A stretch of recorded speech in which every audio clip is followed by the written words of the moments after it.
Hey dancers, today we're talking about competition. We've been talking a lot about auditions lately, how to get prepared, working on your mindset for auditions, making sure that you have all of your ducks in a row for audition season so that you're really ready to go. So along with that comes competition. So let's talk about good competition versus bad competition, because competition is a part of the dance world. So it's something that you're going to have to deal with throughout your career and naturally at auditions. It's going to be one of the most competitive environments that you get into, most likely, because you're with a group of however many dancers, sometimes over 100, depending on where you are. And then when you consider all the different audition locations that a certain company might have, you're talking about hundreds of dancers that you're competing against. So it's natural to think about the competition. It's natural to, think about ways that you might be above or below someone in terms of skill level or talent. So these things come up naturally. What's good competition? Good competition is when you can use the skills and talents of those people around you to bring yourself up to a new level. Maybe that is by watching your friends in class, noticing what they do well, and thinking about how you can take on those positive attributes for yourself. So this is good competition because it's enhancing your personal work ethic and it's enhancing your dancing. Another way to have good competition when you go to auditions is to remind yourself that, we've talked about this before, but you can't know for sure what an artistic director or ballet company or dance company is looking for. You can only kind of, do your research, think about what you know about the company, reach out to dancers who might already be there and figure out kind of maybe what they're looking for, but you can never know for sure what they want or what they're looking for in a particular season or year of auditions. So to maintain good competition when you're at a ballet company audition, it's very positive to stay focused once again on yourself and competing only against yourself. So, if you remember at your last audition or maybe in the previous year of auditions, you felt really nervous when it came to Petit Allegro because you consider that to be one of your weaknesses.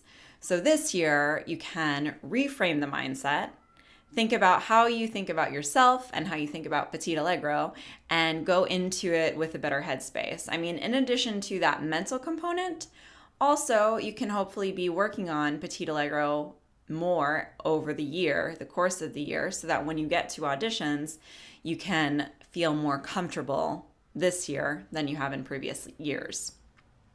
Maybe in previous auditions you forgot combinations or, didn't feel like you were fully present mentally, and that's something you can absolutely work on and try to improve as well. So finding those ways to compete with yourself and make sure that you're performing better than you did in the past, or, even from one combination to the next. Take a moment, take a deep breath as you're taking in the next combination in an audition.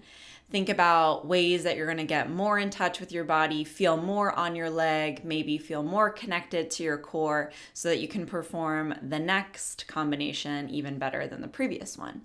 So little ways to compete with yourself throughout an audition are going to keep you motivated and inspired and positive and keep the work turned inward versus looking around and sizing up the other dancers and worrying that, oh my gosh, she's so much better than me. Oh my gosh, her legs are so much longer. Her arms are so much longer. Her hyperextension is so beautiful. All of those things. We keep away from that and we stay focused on ourselves and our positive attributes and what we're bringing to the audition. So that's all ways that you can create positive competition for yourself. We want to stay away from bad competition that gets super cutthroat and brings you to a negative mindset and leads you to feeling defeated and as though you're not going to get to the next level.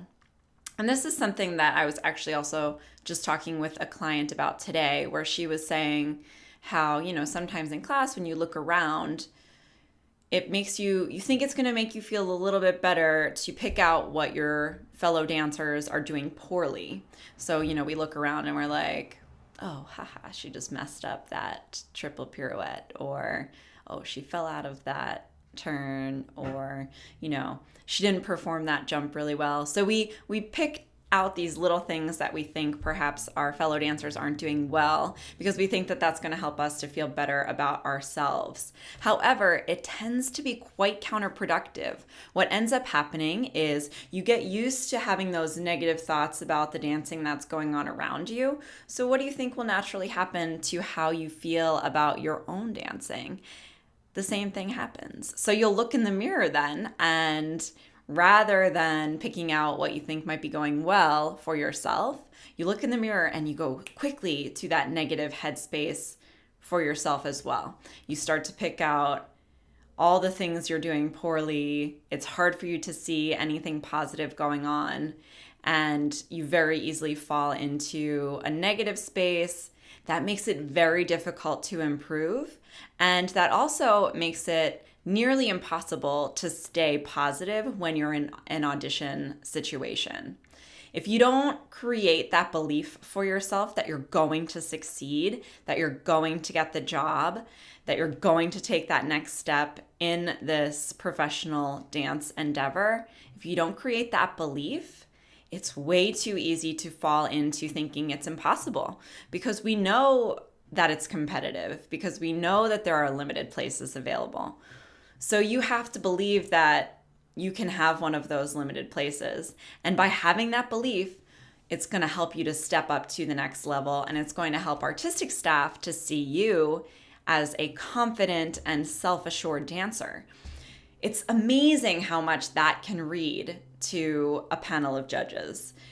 And we tend to not really recognize it fully in ourselves, but when you are getting to that place where you're starting to feel more positive and confident in what you're doing, the people around you are going to notice. And you know what? Don't wait for them to tell you that they notice it. Start to feel it for yourself and focus in on that. And then they'll start to notice whether they say it or not. Try as much as you can. This is hard for dancers. I know I still have trouble with it, but get away from needing that external validation. Know that you're doing better. Know that you're working towards your goals and taking those steps. And don't worry what anyone may or may not say to you about that progress. Just know that you're making it. If you really need to get a little validation, set up a meeting where you sit down with a teacher and you say, I've been feeling really good about these things. I'm just curious if you've been noticing as well, or if perhaps it hasn't been coming across to you. That's one way to be proactive as a dancer that we don't always take on, but be proactive and get some feedback. So competition, some of it is good, some of it can be bad. Definitely stay away from anything that makes you feel like you're not having a good time in dance anymore. If the competition is that serious, it's really not fun to pursue anymore. So make sure that it doesn't get that bad. If you need any support in this, you can reach out to me. You're always welcome to send me an email, jess@thewholedancer.com, and head over to thewholedancer.com to check out any new resources that are available. New coaching programs and services are always coming out. Join the Whole Dancer email list and you'll be the first to hear about all of that good stuff. Have a great day, and I will be in touch soon.